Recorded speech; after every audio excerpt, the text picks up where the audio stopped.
You are listening to Crime Unraveled, a Buck Taylor novel by Chuck Morgan. Chapter 42. Bax and Paul were sitting in the common room at the B&B when Buck walked in. The table was covered with Chinese takeout boxes. Buck grabbed a plate and started scooping.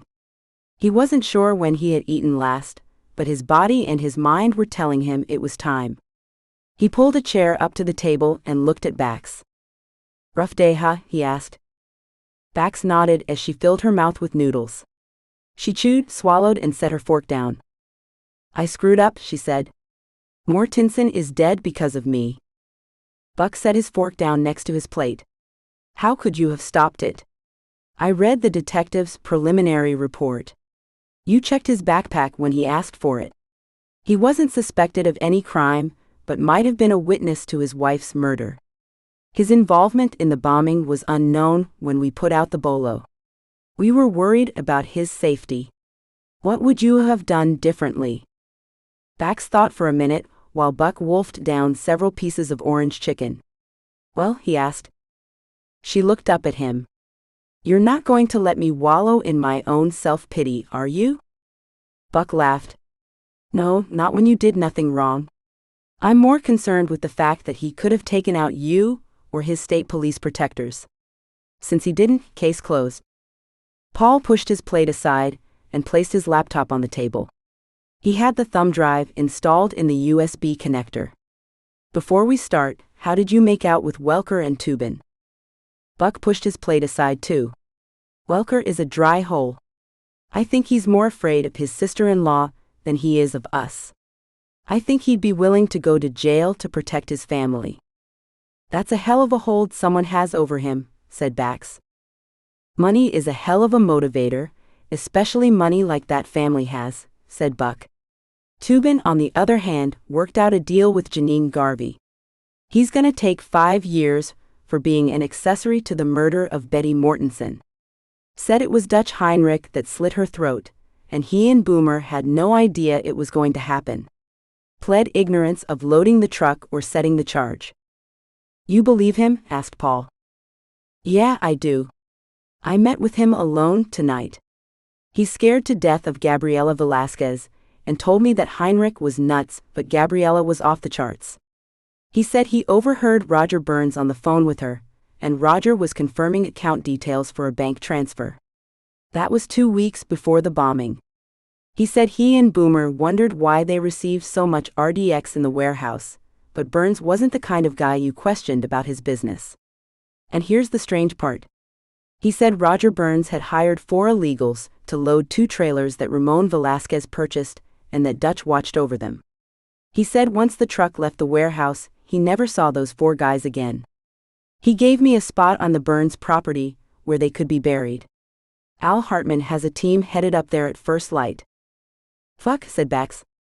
"It's getting hard to keep track of how many people have died with this case." "Yeah, but one person who hasn't is Gabriela Velasquez." "Okay, Paul. What did Dr. Mortensen's thumb drive have to tell us?" Buck stood, walked into the kitchen, returned with a plastic trash bag, loaded all the empty containers and plates into the bag and set it by the kitchen door.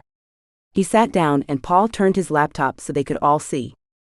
"There are a lot of geological reports in here talking about the quality and potential quantity of the rare earth metals found, and thoughts on where to mine to reap the most benefit. The reports suggest that the largest quantity of metals is on the ridge overlooking Glenwood Canyon. Lots of reports from lawyers about how to claim the land as theirs as part of that Spanish land grant. It seems several law firms all agreed that any lawsuit would lose. There is another report from a water engineer stating that there was insufficient water to support a new mine, and that several of the wells on the Velasquez property had stopped producing. He suggested that they needed either a new reservoir or another source of water." Paul took a sip of his coffee. "The email strings are strange." He pulled one up. "Here's one. This one asks Mortensen and Woodman if it might be possible to fracture the canyon face. The problem is, we only have part of the string. It's like part of it has been wiped away or moved elsewhere." "Is it possible that the rest of the string is on Woodman's laptop?" asked Bax. Buck pulled his phone from his belt and dialed a number. Hey, George. Hi, Buck. What's up? George, have you been through the emails on Woodman's laptop? Anything odd or missing? There are no email strings on the laptop. We've been going through the reports, etc. I thought maybe he was too careful to keep emails on his laptop. He might have them stored on a flash drive or external hard drive. Why? We're looking at his partner's emails, but we only get part of the string. Mortensen told Bax this was their insurance policy, but there's nothing incriminating on it. Just a bunch of geological reports and stuff from some lawyers. Sounds like they have some things hidden someplace else, said Mel, who joined the conversation. What about the wife? Might she know? I'll call you back, said Buck. He disconnected the call, looked up a number on his phone and dialed. It rang several times. Hello, said Mrs. Woodman. Hi, Mrs. Woodman, Buck Taylor from CBI. I hate to disturb you so late, but I have a question that maybe you can help me with. Okay, Agent Taylor. I will certainly try. Ma'am, did your husband have a secret spot in the house or garage where he might hide a thumb drive or an external hard drive? I'm not sure, Agent Taylor. Can I reach you at this number? She asked. Yes, ma'am. Good. Let me check a few places, and I'll call you back if I find anything.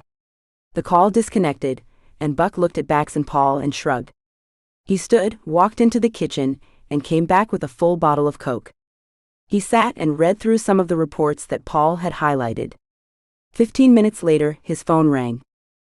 Ma'am, he said. Agent Taylor, I might have what you are looking for. I can head over there now and pick it up if that's okay. This may sound a little paranoid, Agent Taylor, but ever since my husband's death, I feel like I'm being watched.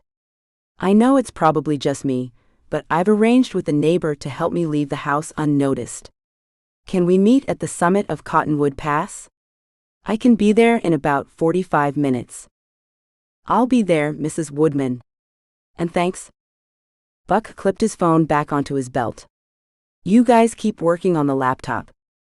Buck stood and headed out to his Jeep, slid in and headed to Cottonwood Pass Road. Thank you for listening to this chapter of Crime Unraveled, a Buck Taylor novel by Chuck Morgan. You can find the entire crime series as well as other novels by Chuck Morgan at chuckmorganbooks.com or on Amazon.